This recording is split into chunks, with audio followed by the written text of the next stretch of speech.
Salut à tous. Alors, je ne sais pas si ça vous est déjà arrivé de devoir reporter ou trouver une excuse ou autre pour aller manger une raclette chez des amis, faire un pique-nique avec votre chérie ou avec avec une nouvelle conquête ou autre, peu importe.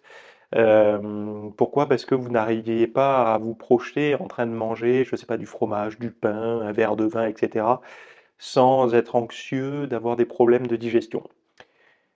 Je sais, et d'ailleurs c'est ce qui est très paradoxal avec la diète saine, c'est-à-dire que peut-être que ça fait des années que vous faites une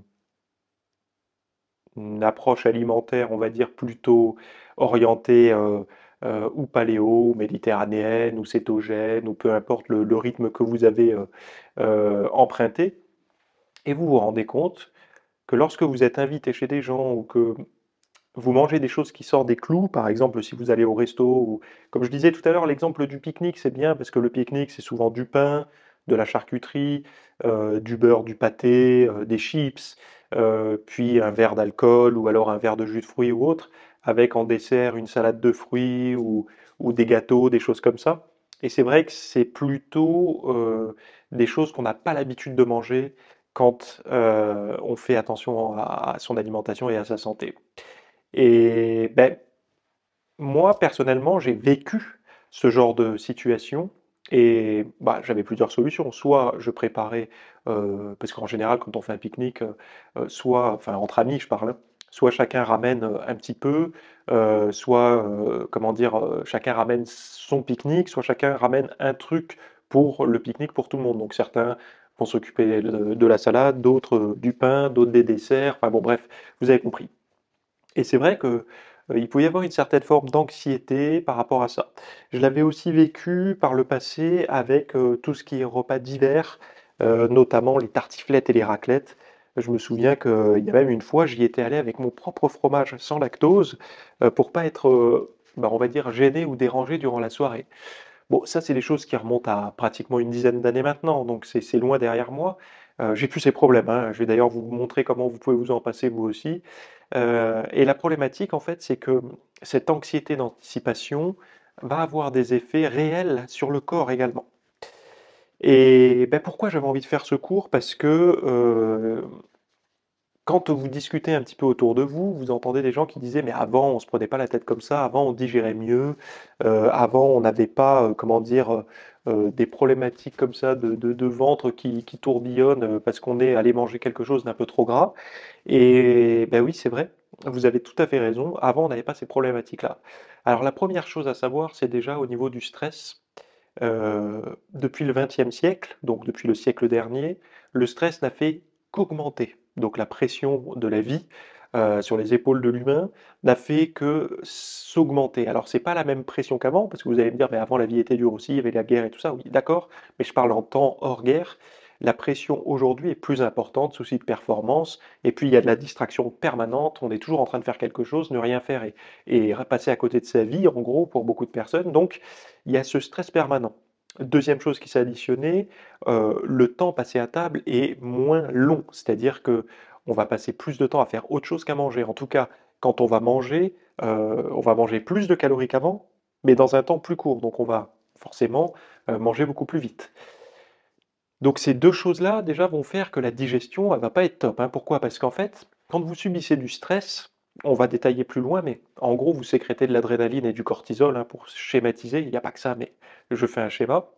Et c'est ce qui vous met en tension, en fait. Quand vous subissez un stress et que vous êtes assis à votre bureau, admettons, ou dans votre bagnole, ou peu importe, en fait, vous subissez un stress et que vous êtes immobile, votre corps sécrète du cortisol et de l'adrénaline pour affronter le danger qu'il ressent, c'est-à-dire de se battre, donc pour éliminer la menace, ou de fuir pour échapper à la menace. La problématique, c'est que souvent ce stress vécu au bureau ou ailleurs, il est vécu dans une position statique, dans une position où on n'est pas en mouvement. Donc du coup, le corps sécrète ces substances-là, donc cortisol et adrénaline, sauf que on leur donne pas le moyen de se métaboliser. Et pour métaboliser l'adrénaline, par exemple, il faut se mettre en mouvement. Si c'est fait pour lutter ou fuir, il faut lutter ou fuir. Donc lutter physiquement, de mettre en action ses muscles, ou de fuir aussi, de mettre en action ses muscles, pour le coup, c'est nos jambes, pour se barrer, quoi. La problématique, c'est que les gens restent avec cette anxiété, ce stress, sans bouger. Donc du coup, ils vont avoir des taux permanents de cortisol et parfois d'adrénaline quand ils ont un pic d'anxiété et de peur par rapport à telle ou telle situation. Le patron dit, tu dois me rendre ce dossier dans 90 minutes. Les gens, ils vont faire monter l'adrénaline et le cortisol, mais ils vont être verrouillés à leur bureau. Et ça, en fait, quand vous allez passer à table, il va y avoir des problématiques au niveau de la digestion.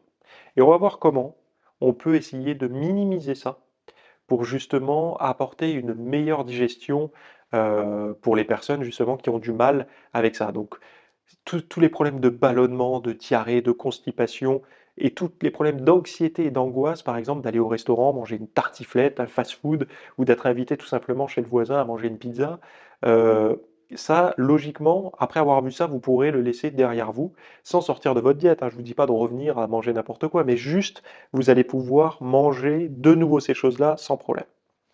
Donc, si cette introduction vous convient, voilà ce qui vous attend pour la suite du cours. Donc, il y a déjà 7 pages que vous pourrez télécharger hein, sous la vidéo. Et on démarre tout de suite. Donc, évitez-vous certains aliments car ils vous mettent mal à l'aise. Donc ça, c'est la première partie.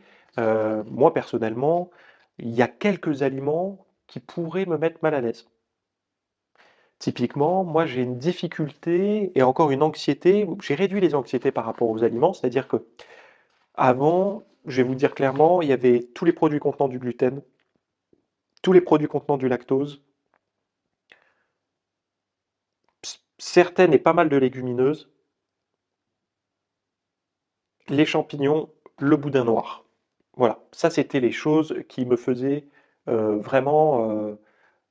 Je me serais pas amusé à manger ça si j'étais allé faire un pique-nique loin des sanitaires, etc.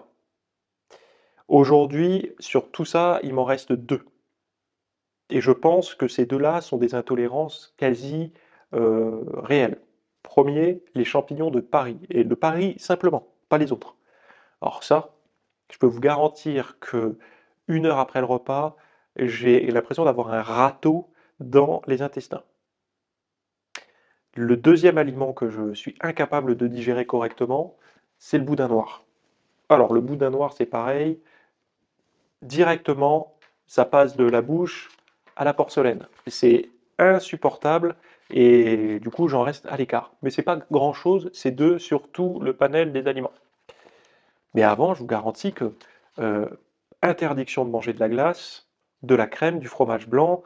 Si j'allais au restaurant, que j'avais envie de me prendre un fromage blanc, vous savez, le fromage blanc avec un peu de crème de marron, c'est un peu un dessert à l'ancienne. Bon, je l'entends, mais c'est quelque chose que j'adorais. Ça, je ne pouvais pas. Manger une pizza, c'était pas possible. Manger une glace, c'était pas possible. Manger du fromage, c'était ambigu, c'était pareil, ça pouvait me créer des brûlures et tout ça. Et en fait, je me suis rendu compte d'une chose, c'est que je pouvais avoir la main sur ma capacité à digérer tel ou tel aliment. Donc souffrez-vous de douleurs abdominales inexpliquées, de ballonnements de gaz ou de troubles digestifs comme la diarrhée et la constipation. Donc ces symptômes immédiats pourraient être le signe d'un problème tout simple et une mauvaise production de suc gastrique. Donc on va parler ici de comment faire feu de tout bois. J'adore cette expression, faire feu de tout bois, ça veut dire quoi?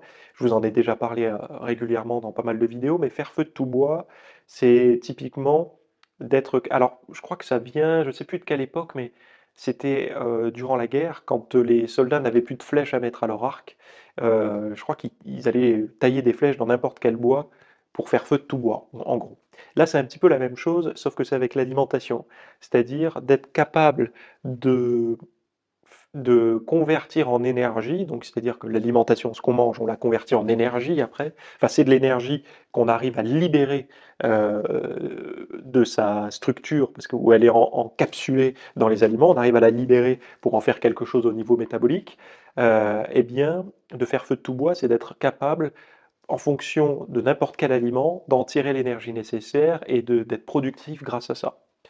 Alors évidemment, merci d'avoir suivi ce rapide extrait. Donc dans la version longue, Vous allez savoir tous les aliments à consommer pour améliorer votre digestion, également les comportements liés au stress, au système nerveux sympathique et parasympathique, à la sécrétion de cortisol et d'adrénaline, et cetera. Enfin, toutes ces choses-là que vous devez bien maîtriser, pour avoir la digestion la mieux possible. Alors évidemment, c'est pour toutes les personnes qui ont des problèmes de digestion de type constipation, diarrhée après les repas, ballonnement ou juste en fait, de l'inconfort quand ils vont dans leur lit le soir, ils sentent qu'ils ont le ventre tendu comme un ballon, c'est très désagréable, ils trouvent difficilement le sommeil et parfois même quand ils vont aux toilettes, c'est pas jojo, quoi. Donc la problématique, en fait, avec une mauvaise digestion, c'est réellement, de pas tirer tout ce qu'il faut de ce qu'on mange. Donc notamment de pas avoir suffisamment de sucre gastrique, ça réduit, le l'assimilation des acides aminés, donc la décomposition des protéines en acides aminés, donc potentiellement de la prise de masse musculaire future. Donc on peut manger suffisamment de viande, mais se retrouver avec peu de masse musculaire parce qu'on n'arrive pas à récupérer les acides aminés dans la viande. Donc si ça, c'est quelque chose qui peut vous poser problème, allez voir le lien que je vous ai mis sous cette vidéo dans la description et bah, on bascule pour la version longue ensemble, de l'autre côté. Voilà. Je vous dis à tout de suite. Bye bye.